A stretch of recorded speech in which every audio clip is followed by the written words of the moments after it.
Hi, I'm Lisa Evers. Welcome back to Street Soldiers. In this episode, we are talking about the Optimum fight against recidivism. This is a campaign that was organized by Ryan Mack, founder and CEO of Optimum Capital Management.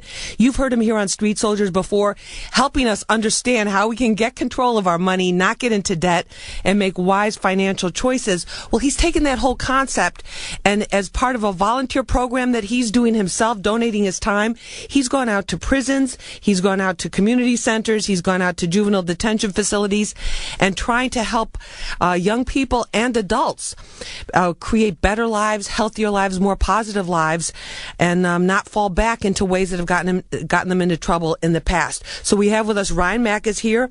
Also with us is Manyell Akinfe. She's with Optimum Capital Management. She's with Business Development. She's the one that helped organize this tour that they've just been on throughout the state and all these various facilities and organizations. We're also joined by Darnell Canada of Rebuild. His group helps people who have been incarcerated get trained for jobs, mostly in the construction industry. You can find him at 1222 Putnam in Bushwick. His phone number is 646-271-7310, and we're going to give that number out again. And in the last half hour, we just heard from Norma Fernandez. Her program with the Brooklyn DA's office is called Calm Alert. They're in the municipal building, or you can call her at 718-250-2592. That's 718-250-2592. And we're also joined by Jarrell Mathis. He's currently looking for work. He got home from prison in May, did 9.5 years for manslaughter. Jarrell, thank you very much for being with us. We appreciate it. Thank you. How you doing, Lisa? All right, how you doing? I'm okay. And also with us is Karif McDuffie. He got home 2 years ago. He found a job through Rebuild, through Darnell Canada's group, and we're going to talk with him and find out what he went through. So let me start with Karif. Let me start with you. If you can grab that microphone there, please. Now, you got home 2 years ago. Yeah. How long were you locked up? I did 10 years. Okay, so what was it like for you when you came home?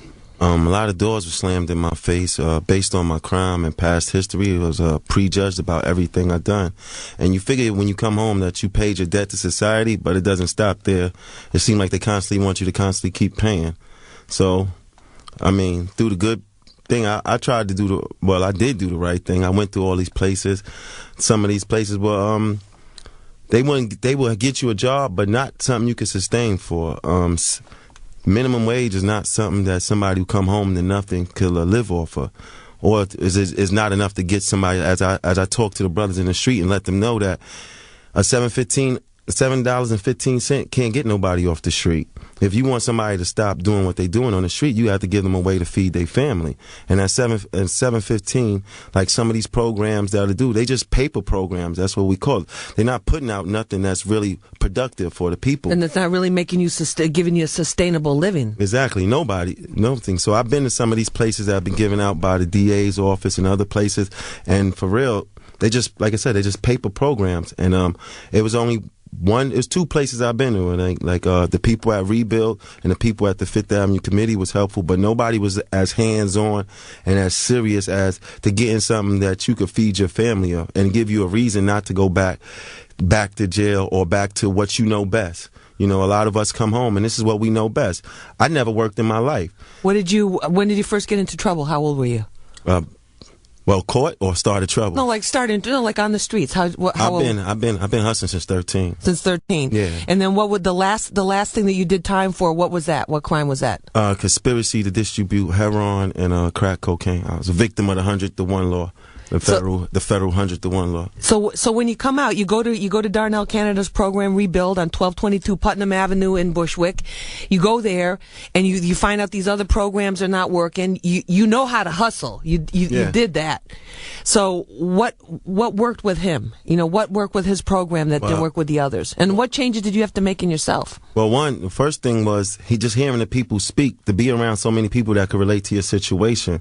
And everything was real at Rebuild. It wasn't like nothing fake. Everybody you speak to the guys on the van, through Just, Teddy, Seth, you speak to these guys and it's like somebody who could relate to you. And there's also somebody you don't feel like you have to put up a fake image in front of. Everybody was real. And everybody, let it know. Nobody held their tongue. Everybody respected each other as men. And they talked to you as a man, not as a child or somebody who was above you. Everybody. And then Everything was hands-on. They didn't tell you about it. They brought you to where it was at. We went to the sites. We went to these jobs. It wasn't like, oh, email you and we call you back. Oh, give me this application. Everyone can relate to that, yeah. So you just jump in. So this was our situation. This was our situation there, and it was great. And I felt at home, and I recognized the realness that was coming. Recognize real. Yeah, right?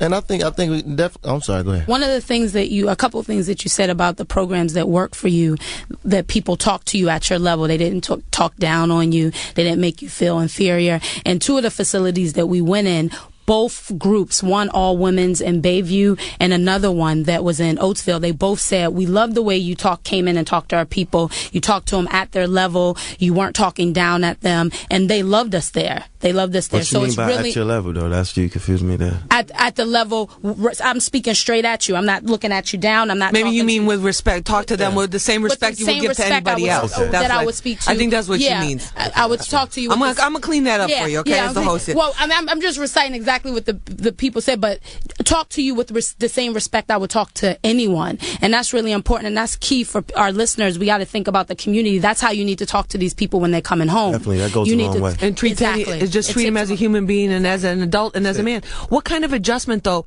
Okay, you go to Darnell Canada's program, Rebuild, at 1222 Putnam Avenue in Bushwick, and you find out what changes did you have to make in your own mentality to be able to function in this environment? Because he sounds like he doesn't put up with nothing. Well, you're responsible for yourself there. One thing about we I'm right or wrong? You're right. Okay. One thing about grab that mic, Darnell, if you need to. One thing about Rebuild is that you're responsible. We operate off results, not excuses. So you can't come there and say, oh, this and this and this happened, because we really don't want to hear it. It's for people that are serious.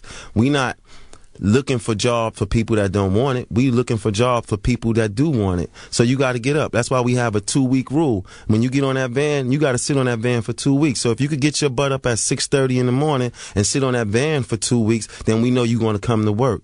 And then we do volunteer work. And if you're willing to do volunteer work, it's not a small thing to do, and we know you're willing to give back to your community. It's not just about a job with us. We a movement, you know. And I think it's awesome. I think it's two perspectives we have to look at when you're looking at recidivism that we need to fight it off of. And the first perspective really is from the community perspective, and I think we addressed that earlier. Making sure that you are talking to individuals, you're not talking down to individuals. Just because I'm from Wall Street does not give me the right to talk down on anybody in my community. And we have to learn how to respect and show love to everybody, regardless of their background, regardless of their race, creed, religion, color, and with no judgment. But the second perspective we have to look at it is, and then just to address something what the brother said, sometimes you might only be able to get that $7.15 job an hour initially. But, that's not to say for those individuals coming home, I'm talking to them now, if that's all you have right now, don't complain about it. Use that as just your base to do what the brother did, to go out and try to find something else, to say, at least I can pay my living expenses, to go out and hustle to find other things, programs like Rebuild. And now he's with Rebuild, and he had that $7.15 an hour, but he found Rebuild, because there are things out there, but we have to be aggressive enough to go out and find things for ourselves. Nobody's going to hand anything to us. Nobody's going to give anything. You have to make that decision within yourself to empower yourself. All right, Jarrell, let's hear your... Oh, I'm sorry. Go ahead. And then the seminars that we did across all the month, we talked to them about mindset, and that's a big deal. We talked to them about coming home and getting that $7.15. We talked to them about checking that felony box. We talked to them about focusing on opportunities and not obstacles. So in financial literacy, we have to remember not only is it the component of faith, but also the mentality and getting your mind right so that you're ready to go into programs like Rebuild. Absolutely.